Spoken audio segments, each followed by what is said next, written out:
I, in just under a year now, have made the Universal Championship the most important championship in WWE.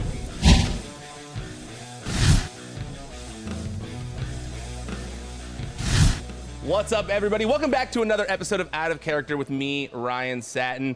I am so excited for this week's guest. It's the biggest name that we have had on Out of Character yet. He's a two-time and current Universal Champion, three-time WWE Champion, former Intercontinental United States and Tag Team Champion, former Royal Rumble winner. He's a Grand Slam Champion. He's the Tribal Chief. Everyone, please welcome to Out of Character, the head of the table, Roman Reigns. Roman, thank you so much for taking the time to do this today. My pleasure, man. Thanks for having me. So I start off every episode with the same question, and I'm going to hit you with this one. How much of your real, true self is there in the character of Roman Reigns? Um, yeah, I mean, I think a lot, pretty much all of me. And a lot of what I put on screen is just, um, scenarios, different situations, different emotions that I've truly felt. Um, but I think for me, within my character, I'm just, I'm able to do a lot of things that I don't like to do in real life. I'm not much of a outside of just to my daughter, which is like I'm good at like being a goofball and bragging to like on a little kid level, like just as like a rib and just messing with her to where she can roll her eyes. But I've never really been an overly cocky person. I've always believed in hard work and putting everything into whatever you want to do to try to be the best. Is it fun for you to be able to access that part of your emotions since you don't normally get to do it in your day-to-day life? It's the best. Yeah, it's awesome. When I was interviewing Charlotte, she talked about how creating this character that she wanted on TV helped her personal life because she created this image of like who she thought she should be. Have you taken anything, now that you are acting a little more cocky on TV, have you taken anything from your character and those emotions and kind of applied it to your daily life at all? Um, Like being more confident every day or anything like that? well, no, I mean, I've always been confident, you know what I mean? And I think that goes, through the work ethic and being a competitive spirit. Um, so I've always been very confident in my abilities and my mindset of what I want to do or where I think I need to go, or how I need to progress myself. But I don't know, the head of the table, as Cena said, he's a real asshole. So I don't know. Well, I want to know a little bit more about you before we get into the wrestling stuff, because I feel like, you're not a guy who's on social media talking about, the things that you like or don't like. You're pretty, pretty about the business kind of guy. I want to know this. What music are you listening to these days? Who are some of your favorite bands or artists? I like a little bit of everything, and I've always said it's a very broad statement, but if it sounds good, I like it, and I don't really discriminate. I have no prejudice towards any genre of music. I think there's a right time for a little bit of everything. But if I had to narrow it down, I think rap would probably be my number one. If I had to like gun to my head, pick one, probably rap. Is there an album that you have in rotation right now? Um, Oddly enough, which he's obviously a DJ due to his name and his what he does, but DJ Khaled's I think it's like Khaled. I like his stuff because he brings artists together, so it's kind of it's got a lot of range and a lot of different turns and twists throughout the album. Yeah, he's someone I've never been able to get into. I've right now I'm listening to whatever I can listen to of the Kanye album, just because it's not out yet. But he put like little snippets out, so I've been trying to find the full album somewhere, just patiently waiting for it to come out. Yeah, he's like one of as a lot of the DJs are, where you have to kind of get past that portion of where it's like they're always saying their name, or they're always like putting their gimmick in there. But I think like as a gimmick myself, like after a while, it kind of grows on you. You get conditioned to it to where you're like it becomes a like a joke at first, and then you just like say it. And like me and my son say it all the time. Like we the boy. We have this thing we always say, we the boys, because there's so many of us now. But and then one of my sons heard DJ Khaled say, what's he say? Um, we the best, and he always says, one of my sons always says, we the best music, we the best boys music, or something like that. It's dad funny, but yeah, it's one of those things you just kind of get used to it, and it kind of grew on me. Well, and talking about kids, and your kid is now, your kids are growing up around the industry, but you grew up around the wrestling industry as well. What do you remember what your earliest memory of pro wrestling was?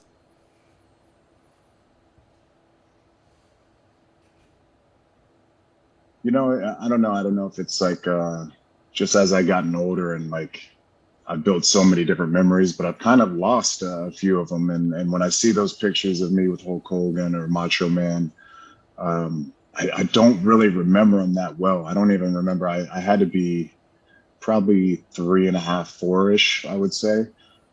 So man, I don't know if that's a bad thing, but my memories don't go all the way back then. But I would say watching it on pay-per-view back in the day, watching the Caesar Palace WrestleMania when Yokozuna was in the main event, and then Hulk Hogan came in at the very end, did a little run-in impromptu match. So I think being in the my cousins, the Usos, like den kind of living family TV room, we just all pile in and watching it on pay-per-view and watching their dad, and then our other cousins as well. Being a part of the show was always something really cool. Yeah, your dad, when I was looking it up, your dad seemed to retire when you were fairly young, for the most part, like in terms of like, being on the road constantly. But when, like Yokozuna and The Rock were in the industry, did you ever get to go backstage to any WWE events back then? Yeah, actually, man, I feel like I think it was Biloxi, Mississippi, and this is like when Dwayne was just, I think he had just started turning into The Rock and starting to display that persona.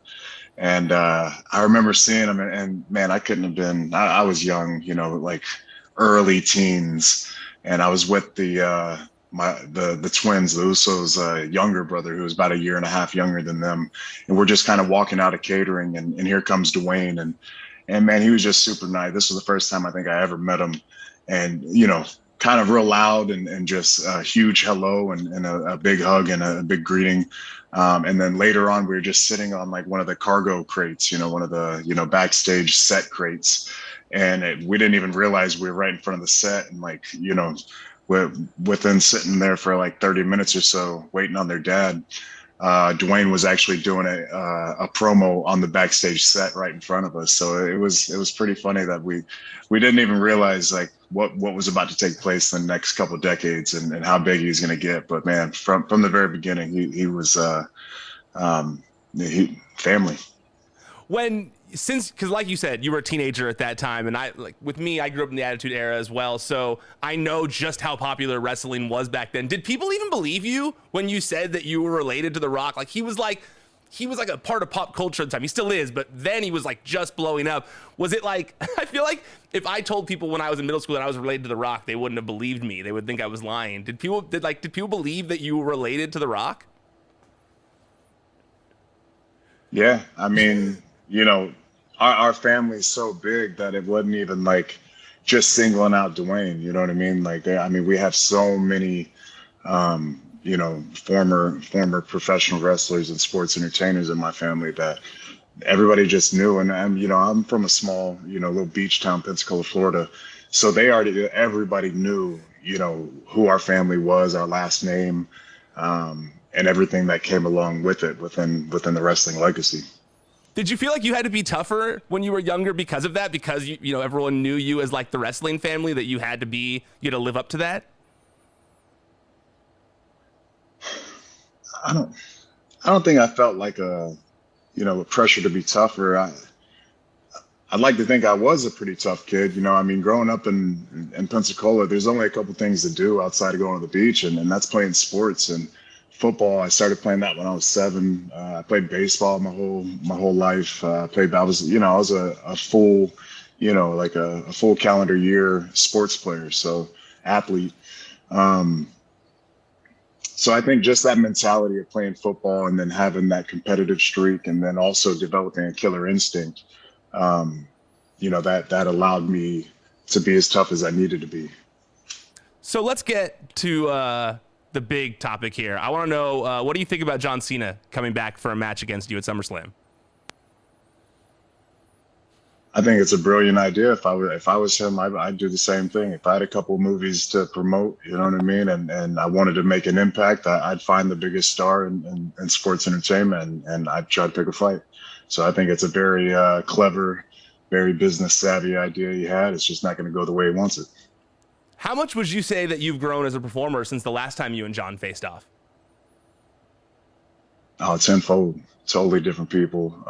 Had to go through everything that I've gone through, and that whole portion of it in 2017 was a big part of the process too. So I mean, kudos to John and any performer. I mean, that's the impact of being a huge superstar, a megastar, is you create that urgency for other competitors and other performers and other athletes to feel the need to step their game up. So I mean, that was all a part of my journey to get to this point now, along with many other, critical steps that had to be made. Yeah, I mean, when I see you now compared to then, I went back and watched that promo battle, and it's as strong of a competitor as you were then. To see you on the mic now compared to then, I just feel like you're so much more comfortable now than you were in 2017. Yeah, I think that's kind of one thing as an athlete. I that's what I've been my whole life. I've never had like you know, much trouble finding my footing within the ring and the physical, aspect of the performance.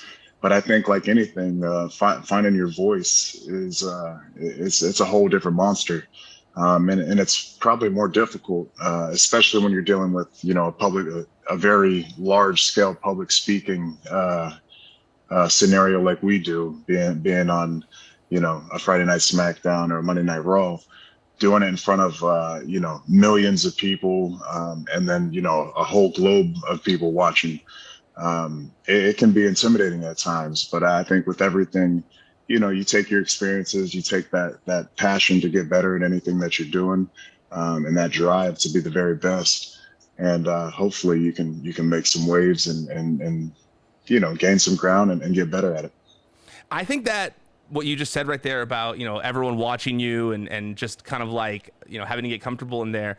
I think a lot of fans of not just wrestling, but of every television or entertainment medium underestimate just like the basic nerves that go into that. Like, there's millions of people watching you. And I think that a lot of times people can be so hard when they're watching, a movie or a TV show or pro wrestling, not realizing that there's like a person under there who is trying to break through actual nerves that every single human being has.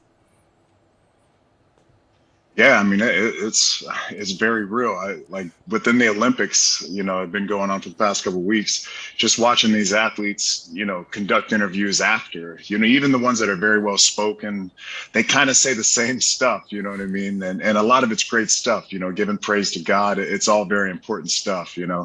But you very rarely see that groundbreaking household personality take place, without it taking a lot of time and a lot of development, and then also understanding the art of selling and the art of pitching something and promoting something and getting people to buy into something. So it's some people just have it, and then some people it does take some time to learn.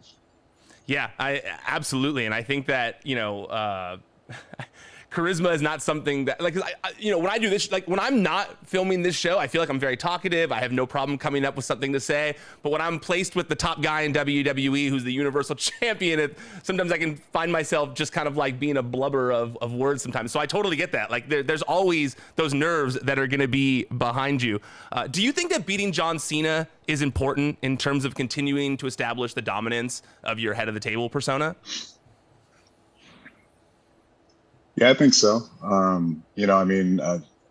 Just right off the bat, obviously, if I don't beat him, I lose the Universal Championship, and that throws a huge wrench in the whole game plan and what we're trying to do going forward. And I think also, I think what's special about this run that I'm on and the stories that I've told is I, in just under a year now, have made the Universal Championship the most important championship in WWE, the most important championship in sports entertainment. When you put as much equity and as much value as I have on that championship, and really placed it at the pinnacle of this industry and showcase the juice that comes with it, the power, the respect, the money, everything. I mean, everything. If you're a superstar who wants to perform in a wrestling ring in a WWE, on a WWE stage especially, you should be gunning for the Universal Championship. So for me, it's tied into my character and the stories that I tell, on Friday nights, very much so. So I think if for some act of God were to happen and I did lose, it would change the whole dynamic of what I'm doing. Yeah, I think it would change the whole dynamic of WWE in general, because I feel like right now I know there's multiple champions and there's other people and stuff, but I do feel like, your reign is the most important thing in WWE right now. I feel like there's so much, emphasis placed on it. And I feel like it's weird for me to see fans talk about how they'd be totally cool with you holding the title for the next few years without losing it. It's interesting to me to go from like people being like, oh no, Roman's being shoved down our throats, to like, no, don't take the title off of Roman Reigns for a few years. So I think it's really cool to see that, and I do think that you keeping the title is very important to just like WWE in general right now. And it's 2021, and you're saying that, you know what I mean? We have a very fast food oriented audience nowadays. It's what have you done for me lately situation. Everybody wants kind of some change as soon as they feel like they've gotten, the portion that they were looking for. So for me to still be, to be almost at a year now, and for it still to be interesting, for it to still be compelling, it just goes into the, not just like the performance, but just the hard work and, just the brainstorming and everything that goes in to being able to develop these type of stories. And that's what I hang my hat on right now is I'm the best storyteller in sports entertainment today. And that's all entertainment is. It's storytelling. That's all it, I mean, we live in a world of storytelling now with social media and hell, on Instagram, you literally have stories and people want to know, like, by the minute what's going on. Like, look at these eggs I just cooked. It's great. I mean, to be able to like do that on the highest level and consistently do that, can't nobody else say it but me. Is the glove you wear a tribute to the Infinity Gauntlet at all? Nah. No? Nah, I after I did it, I saw, the obvious parallels and comparisons kind of made sense. But no, I just wanted to change it up really. And then, with the character, and I said it before, everything that I touches turns into gold. And that's kind of been, my goal with this chapter of my career is to be able to lift everything up. And I've done that not only with just my opponents, but anybody surrounding me within my storylines, and within my narrative. That's something that's extremely important to me, is when my time's done, you'll be able to really believe that I made this place, I left it better than I found it. And I don't think, there's a lot of people that can say that, there's a lot of takers out there. But I've somehow found that fine line to take what I need, but also give back a lot. Um, and I don't think there's that many performers out there that can say that. I honestly, and I push for it, and I have so much respect for him. But I think Ric Flair is one of the greatest to ever do that, and that's always my goal in that position that I'm in now, is to keep that credibility, keep that value, but also push everybody as high up as I can. That's been my favorite thing about your reign. You know, Kevin Owens, Cesaro, Jey Uso, now Jimmy, you know, just so many people that you've helped bring up, you know, even Edge. Edge has been gone for a long time, you know, Edge hadn't been active for a long time, and you brought, you know, these great matches out of him. So that's actually why I've been enjoying your reign so much too. Besides just the storytelling, besides, you know, the character, I really do like how you've just been able to bring as many people up as possible. How has it felt getting in front of live crowds again? Oh man, I mean, you just said it with Edge. You know, we had the 6 man in Houston, and then in Fort Worth we had the pay-per-view, and to have that match, man, it was awesome. You know, and it was I've heard like the one critique of it was it was a little bit slower pace, but we're heavyweights. You know what I mean? I'm not going to go out there, especially following like a stunt heavy ladder match. We had to reset it, and everything, you know, that I had in mind, the game plan, you know, for the performance, it really came to fruition, and to see it develop and to hear the crowd in real time, you know, interact and react to everything that was happening. It was phenomenal. It's been amazing to me when from WrestleMania and now on, because I was there at WrestleMania, it's been amazing to me to hear the crowd still boo you. I was wondering if that was going to happen. I was like, well, I wonder if they're going to cheer Roman now that he's a heel. And it's been nice to see that that isn't the case. Have you been happy to see that you're getting the reaction that you were looking to get from the crowd? Yeah, you know, I think that just you know, for our hardcore fans, and you know, our you know, our group of fans who have been here for a long time, you know, a couple of decades plus, I think they respect the performance, and they understand, you know, the psychology, and you know, the emotion strings that we're trying to push and pull. But I think overall, you know, our broad audience, our casual audience especially, has been able to really take to the storytelling, and the nuances and the emotions that I've been able to convey, and they're reacting to it accordingly. You know, they're in on the story. They understand what's going on. Yeah, and they've done pretty much everything that we've wanted them to do. You mentioned how this has been almost a year of you doing this with the head of the table character. What have you learned most sitting under the wisdom tree of Paul Heyman in that year? Man, I don't think I can narrow it down to one thing. Um,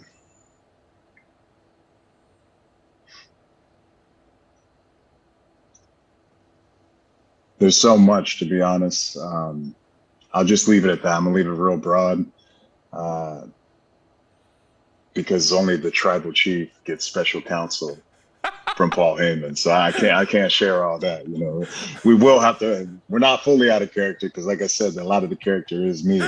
But that counsel is very expensive, so I'm not going to be able to share the goods, as he would say. That's fair. All right. Well, we've reached the end here, but I got a couple questions about your finishing move that I want to ask you. Similar to my guest last week, Bianca Belair, I've already asked you my normal 3 closing questions, but so I had to come up with 3 different ones. So first, have you thought of any unique names to give your guillotine choke?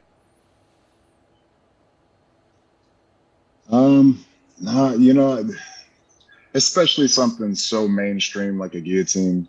You know, MMA, UFC being such a prominent sport now, and just really on the rise in the mainstream. Everybody kind of really knows what that move is, and we used to joke back in the day, when we'd wrestle Sheamus. He has a name for every move. It's like Irish this, Irish that. Everything's got to be Irish, and it was just like a little inside joke that we would just, every maneuver that he does, we put an Irish in front of it. So we were just like, man, sometimes it's kind of stupid to add like to rename all these different maneuvers. You know what I mean? So for me, I think the guillotine's fine. Yeah, what are we gonna do? The tribal lock, or I don't know. It just seems kind of cheesy, and I like the. That was something that was very compelling to me, was how realistic and reality based it is, and I mean, still to this day, if you tune into a UFC pay per view or a fight night or something like that, at least, man, 40 to 50% of the fights end in a guillotine, it seems like, or some variant of the guillotine. So I'm fine with keeping it how it is. And lastly here, before I let you go, if you had to steal another superstar's finishing move from the past or present and make it your own, which would you choose and why? Oh, that's a good one.